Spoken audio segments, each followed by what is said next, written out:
Confirmation के हिसाब से दो अलग अलग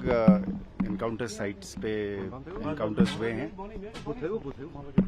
बॉडी की कंफर्मेशन के हिसाब से 6 आतंकियों का मारे जाने का खबर है। जी जी सर, कितनी बड़ी सफलता है ये सिक्योरिटी फोर्सेस के लिए, क्योंकि काफी चल रहा था पिछले दिनों से इंटेलिजेंस इनपुट जिस अंदाज से जम्मू में कुछ टेरर अटैक्स हुए थे और लगातार उसके बाद ऑपरेशंस आपने शुरू किए। डोडा में 4 टेररिस्ट मारे गए, उसके बाद बारामूला में और अब साउथ कश्मीर के कुलगाम। निसंदेह ये एक बहुत बड़ा माइलस्टोन है, बहुत बड़ा प्रोग्रेस है। सिक्योरिटी एनवायरनमेंट में मजबूती लाने के लिए ये सक्सेसेस बहुत मायने रखते हैं और एक सब्सटेंटिव तौर पे भी और एक मैसेजिंग के तौर पे भी ये इस चीज़ की इंडिकेशन है कि सिक्योरिटी आर्किटेक्चर की और लोगों का बढ़ चढ़कर इसमें ह्यूमन इंटेलिजेंस की जो फ्लो है उससे जाहिर होता है कि ये एक फाइट जो है वो लॉजिकल कंक्लूजन पर पहुंचेगी और इसमें लगातार इस तरीके का सक्सेसेस आते रहेंगे और जो भी कोशिश होगा दूसरे साइड से, उन्होंने मजबूर हैं अपने कोशिशों से बाज नहीं आने का, पर हम अपनी सिस्टम को, अपना सिक्योरिटी आर्किटेक्चर जिसमें Jammu Kashmir police, Indian army, agencies और सेंट्रल आर्म पुलिस फोर्सेस हैं, सब मिलकर और खासकर जैसे मैं बार बार जगह जगह पर कहता हूं कि अवामी सपोर्ट के साथ, लोगों के साथ इस चीज़ को हम जरूर जीतेंगे और हम ये समझते हैं कि लोगों का पीस में, शांति में और ज़्यादातर और लोगों का जान बचाने के लिए,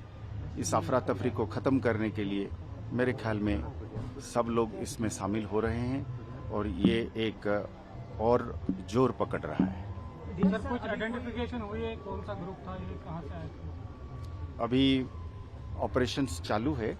इसलिए एक जगह में अभी ऑपरेशन कंक्लूजन पे नहीं पहुंचा है, तो जब हो जाएगा तब हम क्लैरिटी के साथ बात कर सकते हैं। कई बार ऐसा होता है कि 2 तंजीम आपस में भी कोऑर्डिनेट करके बैठते हैं, तो इसलिए जब हम एक एक करके इसकी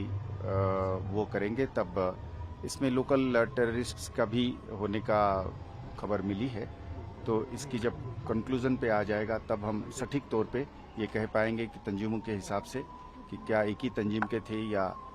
एक से ज्यादा के थे। क्या हो रहा है कि जम्मू रीजन में इस तरह के मामले ज्यादा हो रहे नहीं,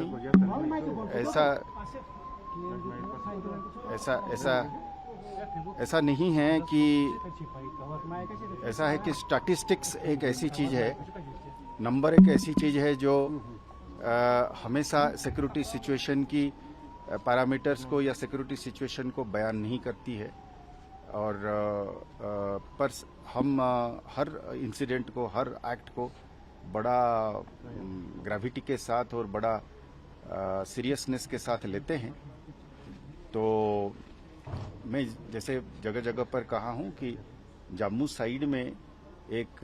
पुराना चीज को एक्टिवेट करने की कोशिश है, तो इसीलिए जब एक जगह में कुछ हद तक, कुछ देर तक, लास्ट इंसिडेंट 2006-2007 के बाद अब जब इंसिडेंट्स होने लगे हैं या होने की कोशिश हो रही है, तो एक कंसर्न पैदा होती है, पर उस कंसर्न का मतलब नहीं है कि दुश्मन ने कोई भारी कामयाब हासिल करी है। देखिए, सबसे बड़ी कामयाबी है आतंक का एक इंसिडेंट करना, पर आतंक के पीछे एक सपोर्ट बेस को खड़ा करना, ये दोनों अलग अलग चीज है। आज अब अगर जम्मू की बात करते हैं तो उसी जम्मू के जिले में आप जाइए, गंदों में आप जाइए, डोडा में आप जाइए, उधमपुर में आप जाइए, डुड्डू बसंतगढ़ में, बनी मछेड़ी में आप पाएंगे। अगर आप मेरे मीडिया मित्र जब जाएंगे वहां पे, लोगों से बात करेंगे, तो आपको ये पक्का पता चलेगा कि वो माहौल नहीं रहा है। तो कोई आतंक को फैलाने के लिए जो इकोसिस्टम है वो नहीं है, वो हमारा सबसे बड़ी कामयाबी है। तो हम उस कामयाबी को बुनियाद बनाते हुए हम उम्मीद करेंगे कि हम अमन को और शांति को कायम रखवाएंगे।